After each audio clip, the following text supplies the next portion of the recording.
நம்ம அப்பாவுக்கு 2 காலம் ஆணிக்கால் வந்துச்சு. அவரால் வேலைக்கும் போக முடியாது. நம்ம அம்மாவுக்கும் விவரம் பத்தலை. போய் கைனி காட்டி போய் வேலை செஞ்சுட்டு வராங்க. நான் தாங்கி தாங்கி நடக்கிற இந்த காலில் தையல் மிஷினை தச்சு உங்களை 2 பேரையும் படிக்க வச்சிட்டோம்மா. இப்போ உனக்கு எந்த இடத்துலம்மா வேலை கிடைச்சிருக்குது? அக்கா, மெட்ராஸ்ல கல்யாணி ஹாஸ்பிட்டல் எனக்கு வேலை கிடைச்சிருக்கா. நாங்க போயிட்டு செய்யறோம்க்கா. சரிம்மா, பார்த்து போயிட்டு வாம்மா. நம்மளுக்கு அந்த ஆத்தா தான் துணையா இருப்பா. சரிக்கா, நீங்க எல்லாரும் பார்த்துருங்கக்கா. சரிம்மா, பார்த்து போயிட்டு வாம்மா. 1 மாதத்துக்கு பிற்பாடு. ஹலோ மால்தி. சொல்ல சொந்து. அப்பாவுக்கு உடம்பு சரியில்லை மால்தி, சீக்கிரமா கிளம்பி வா. ஐயோ, என்னாச்சு? எனக்குமே தெரியல மால்தி, சீக்கிரமா நீ கிளம்பி வா. சரி சரி, நான் வரேன்.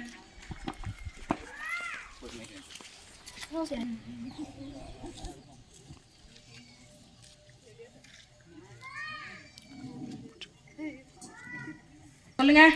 இந்த மாதிரி எங்க அப்பாவுக்கு உடம்பு சரியில்லை. என் பேர் சுந்தரி, சூனாமேட் நடுத்தெருவில் இருக்கேன். நீங்க ஆம்புலன்ஸ் எடுத்துட்டு கொஞ்சம் வாங்க. இதை வந்துடுங்க. டிரைவர், எமர்ஜென்சியா, வண்டி எடுக்க போகலாம்.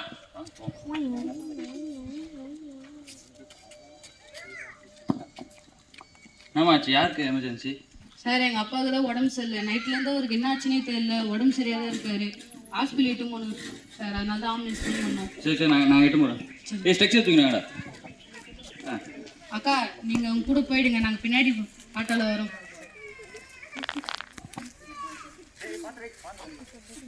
என்னம்மா என்னாச்சுன்னே தெரியல. அப்பாவுக்கு என்ன எனக்கு எதுவுமே புரியலம்மா. என்ன பண்ணுறதுன்னே தெரியலம்மா. அக்கா, எதுவும் கவலைப்படாதீங்கக்கா. நான் கல்யாணி ஹாஸ்பிட்டலில் வேலை செய்யும் போது என் கூட அந்த கிறிஸ்டின் ஃப்ரெண்ட்ஸ்லாம் சொன்னாங்கக்கா, ஏசுபாவை நம்பலாங்க்கா. அவர் நம்பினா சுகம் கிடைக்கும்க்கா. நம்ம அப்பா இப்படி போனாருக்கா, திருப்பி வரும்போது நல்லா வருவாருக்கா. அவர் நம்பலாங்க்கா. நம்ம ஜெபிக்கலாங்க்கா எல்லாரும். ஆமாக்கா, நான் கூட அவரை பத்தி கேள்விப்பட்டிருக்கேன். அவரை நம்பலாம்க்கா. ஜெபிக்கலாம் ஒன்னா சேர்ந்து. நல்லா வந்தா சரிம்மா. நம்பினா அவர் திருப்பி நடந்து வருவாருக்கா. நல்லா அவரை நம்பலாங்க்கா. நம்ம சரிம்மா. என்னம்மா அப்பா நடந்து வராரு? அக்கா பாருக்கா, ஆணிக்காலோட போனாரு. இப்ப எப்படி நடந்து வராரு பாருக்கா. ஆமாம்மா, நீங்கள் சொன்ன மாரி ஏசப்பா நம்மளுக்கு உதவி செஞ்சுக்கிறேம்மா. அவரும் உண்மையான தெய்வம்மா. அதேமாரி நான் ஒரு கவர்மெண்ட் வேலைக்கு அப்ளை பண்ணிக்கிறேன். 1500 பேர் காசு கட்டு அதுக்கு வெயிட் பண்ணுறாங்கம்மா. எனக்கு கிடைச்சா நல்லா இருக்கும். ஏசப்பா உதவி செய்வாரா? நீ கவலையே படாதுக்கா. அப்பாவுக்கு ஏசப்பா சுகம் கொடுத்தது போல உனக்கு கண்டிப்பா அந்த கவர்மெண்ட் ஜாப் உனக்கு தருவாருக்கா. நம்ம அவரை விசுவாசிக்கலாம், நம்பலாம். சரிம்மா. மா மா என்னங்க போஸ்ட்மேன்? இங்க யாருமா சுமதி? நான் தான். என்னம்மா உனக்கு கவர்மெண்ட் வேலை கிடைச்சிது? என்னது, உண்மையாவா? ஆமாம்மா. ஆமா, சொன்ன மாரி ஏசப்பா உண்மையான தெய்வம்ப்பா. பாப்பா, துவர்மா எனக்கு கவர்மெண்ட் வேலை கிடைச்சிருக்குது. நீங்கள் சொன்ன மாரி கர்த்தர் உண்மையான தெய்வமா. இனிமேல் அவரை நம்ம போய் சர்ச்சுக்கு போய் அவரை துதி செய்யலாமா? வாங்கம்மா. நான் சொன்னேன்க்கா, அதே மாதிரி உங்களுக்கு வேலை கிடைச்சிருக்கு பாருங்க. நம்ம இதுக்கப்புறம் கர்த்தரே நம்மளாம் எல்லாரும் ஒன்னா சர்ச்சுக்கு போகலாம். ஆமாம்மா, வாங்கம்மா. ஸ்தோத்திரம். என் பேர் சுமுதி. எங்கள் அப்பாவுக்கு 2 காலமே ஆணிக்கால். அவரால் வேலைக்கு போக முடியாது. எங்கள் அம்மாவுக்கும் அவ்வளோ விவரம் பத்தாது. தாங்கி தாங்கி நடக்கிற அந்த காலால் நான் எங்கள் பாப்பாங்களை தையல் மிஷினில் உட்காந்து துணி தச்சு எப்படியோ படிக்க வச்சேன். கர்த்தருடைய கிருபையால் இப்போ எங்கள் 3 பாப்பாவுக்கும் திருமணம் செஞ்சு நல்லா இருக்காங்க. இப்போ நாங்களும் கர்த்தருடைய கிருபையால் நல்லா ஆசீர்வாதமாக இருக்கிறோம். நீங்களும் கர்த்தரை நம்புங்க. கர்த்தர் உங்களையும் ஆசீர்வதிப்பார். ஆமென். கர்த்தருடைய பிள்ளைகளே, ஒரு நாடகத்தை நீங்கள் பார்த்துருப்பீங்க. இது நிஜமாக நடந்த சம்பவம். ஒரு குடும்பத்தில் வெறும் 4 பெண் பிள்ளைகள் மாத்திரம் பிறந்தாங்க. இது சூனாம்பேட்டில் நிஜமாக நடந்த சம்பவம். அவர் குடிக்க அடிமையாகி அவங்க தகப்பனார் காலெல்லாம் ஆணிக்கால். எங்கேயும் வேலை வெட்டிக்கு போக முடியாது. குடிச்சிட்டு வந்து படுத்துக்குவார். வயிறெல்லாம் புண்ணாயிடுச்சு.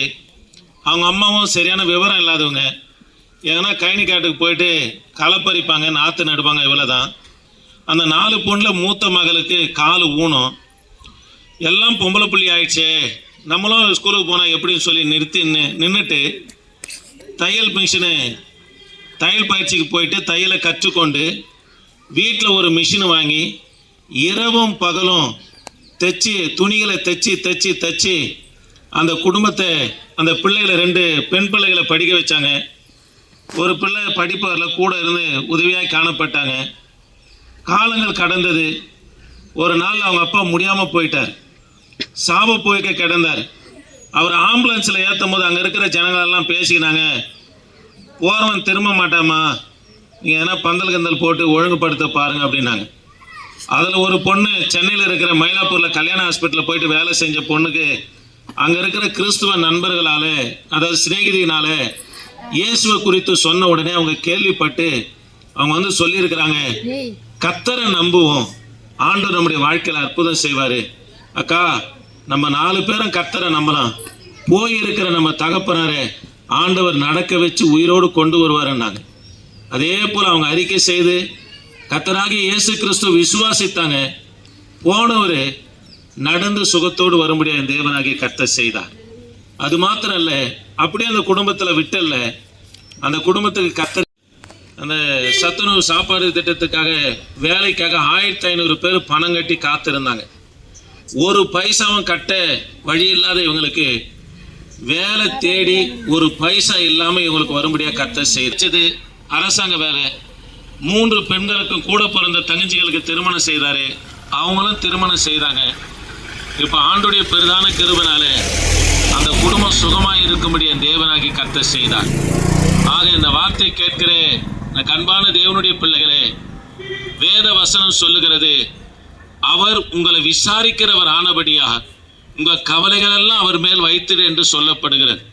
இந்த ஆண்டவராகிய இயேசு கிறிஸ்து நம்மளை யார் தேடி வராங்களோ இல்லையோ, பெத்த பிள்ளைங்க தேடி வராங்களோ இல்லையோ, அல்லது தாய் தகப்பன் தேடி வராங்களோ இல்லையோ, உனக்காக எனக்காக 2000 ஆண்டுகளுக்கு முன்பதாக கல்வாரி சிலுவையில் ரத்தத்தை சிந்தி ஜீவனை கொடுத்த ஆண்டவர் நாம் சுகமாய் இருக்கும்படி, ஆஸ்வதமாய் இருக்கும்படி, நித்திய ஜீவனை பெறும்படி உன்னை என்னையும் கர்த்தர் ஒவ்வொரு நாளும் விசாரிக்கிற தேவனா இருக்கிறார்.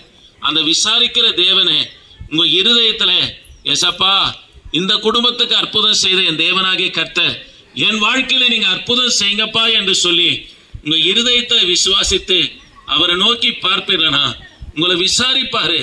உங்க கவலைகள் எல்லாம், கஷ்டங்கள் எல்லாம், பாரங்கள் எல்லாம், உங்க வியாதிகள் எல்லாம், உங்களை பரிகசித்து தூஷிக்கிற எல்லா காரியத்தையும் அவர் மேல வைத்து, கர்த்தாவே எனக்கு ஒரு வாசலை திறங்கப்பா, என்னை ஆசீர்வதிங்கள் என்று சொல்லி கர்த்தரிடத்தில் கேட்பீர்களா, நிச்சயமா சொல்றேன், என் தேவனாகிய கர்த்தர் உங்களை விடுவிப்பார்.